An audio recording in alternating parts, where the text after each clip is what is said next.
It is both an honor and a privilege to be asked to deliver the keynote address for the 2021 Ushindi Awards ceremony.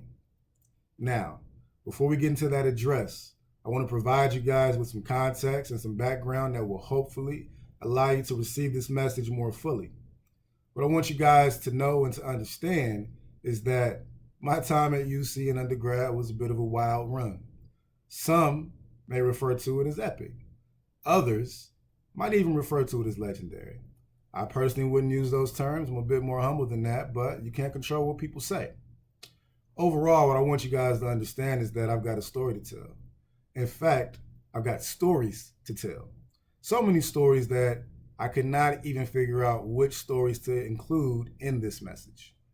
I didn't know if I should talk about the time that Dr. P. Eric Abercrombie pulled me into his office to ask me what I was doing and to give me a dressing down. I didn't know if I should talk about the fact that Dr. Stacy Downing did the same, or the fact that Dr. Terry Hurdle did the same, or Dean Frank Bowen. At one point, I decided that I should probably talk about the fact that P. Eric Watford fired me via email from my job at the African American Cultural and Research Center. I decided to let bygones be bygones, Eric. Ultimately, what I want you guys to understand is that I have a layered story, a very complex story, but it's not a story that's any different from many people in this country and at UC. Ultimately, I want to start with my very first Ushindi celebration back in the spring of 2003 as I was finishing up my freshman year. As we know, Ushindi is Swahili for victory, and as I prepared to deliver this year's message in celebration of Ushindi, I had to reflect on what victory means to me. What I've discovered about victory is probably best defined by a saying that's been embraced by my friends over the years, and that is celebrate wins. We have to always remember to define and then claim our victories and to celebrate our wins. Back in 2003, I was 17 years old, still finding myself. I hadn't really defined victories or wins. I was still trying to figure out just life in general, outside of what had been defined for me by others already. I was still growing into my consciousness as not only a man, but as a Black man in America. And when it comes to that consciousness that I referenced, we as Black people know that we live with a double consciousness. W.E.B. Du Bois coined that term back in 1897 in an article called The Strivings of the Negro People. And we're still striving, and unfortunately, that article and that term is still very relevant. That double consciousness refers to the internal conflict experienced by subordinated or colonized groups in an oppressive society, i.e. Black people in America. Thinking back to my college experience, I dealt with that internal conflict heavily, that double consciousness.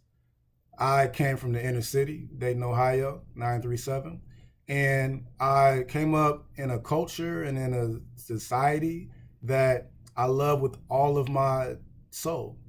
I love Black people. I love Black culture. I love all of it. It's who I am. But as I entered a predominantly white institution and overall a predominantly white society, I was faced with the dilemma that many Black people in this country are faced with, whether to try to actually assimilate and to deal in what many people refer to as respectability politics, or whether to try to do what I could to try to stay true to my authentic self. And that's a dilemma that we unfortunately are faced with. And, you know, in terms of respectability politics, that tends to lend itself to being prescribed how you're supposed to act in certain ways and how you're supposed to deal with pain and even how you stand up and speak out. And there's a quote from Ta-Nehisi Coates that is powerful in this moment. And that quote is, "You are growing into consciousness. And my wish for you is that you feel no need to constrict yourself to make other people comfortable." For me, I tried to make white folks comfortable by muting many things that made me who I was that I felt had been offensive or just a bit too abrasive for mainstream society. And even for Black people, I tried to make Black folks comfortable by muting my intelligence and my drive and trying to do things that I felt helped me to stay true to my authentic self and to stay real and to not lose where I came from. And that dilemma that we're faced with is so real. And when we're not able to live our lives authentically, we deal with the stress on our mental health and in our lives because we're not able to fully embrace the diversity of who we are. And we're not able to fully live in our victories because no matter how victorious we seem to the outside world, internally we're dealing with that conflict and we're dealing with that struggle.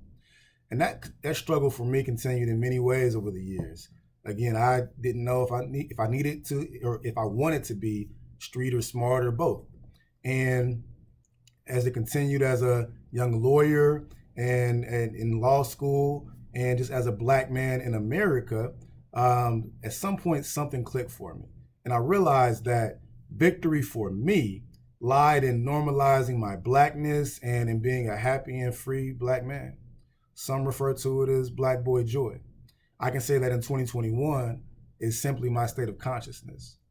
And as I sit here today as an attorney and an advocate and whatever else folks may want to refer to me as, I would not be nearly as powerful as I hope that I am if I felt like I was forced to constrict who I am in order to make others feel comfortable. So whether I'm in a suit or a hoodie, I feel like my voice will be heard, and I make sure that my voice is heard. And when I speak up and when I speak out, that voice is much more powerful because I'm being true to who I am. I'm being true to my emotions. I'm being true to my happiness, my pain, and all the complexities that make me me in this country. My hope for all of you is that as you speak up and you speak out, if you ever question whether your voice is making anyone uncomfortable, that you instead think about all of the people that you are actually comforting by finding the victory in using your authentic voice. And as you define what victory looks like in your life, I'm living proof that you will also find the ways to stand up and speak out in ways that advocate not only for you, yourself, but also for others. I look forward not only to celebrating your wins, but the wins that you bring to the lives of others. Be blessed, and hopefully this message inspires you going forward. Feel free to use me as a resource, and I truly do look forward to celebrating your wins. Thank you.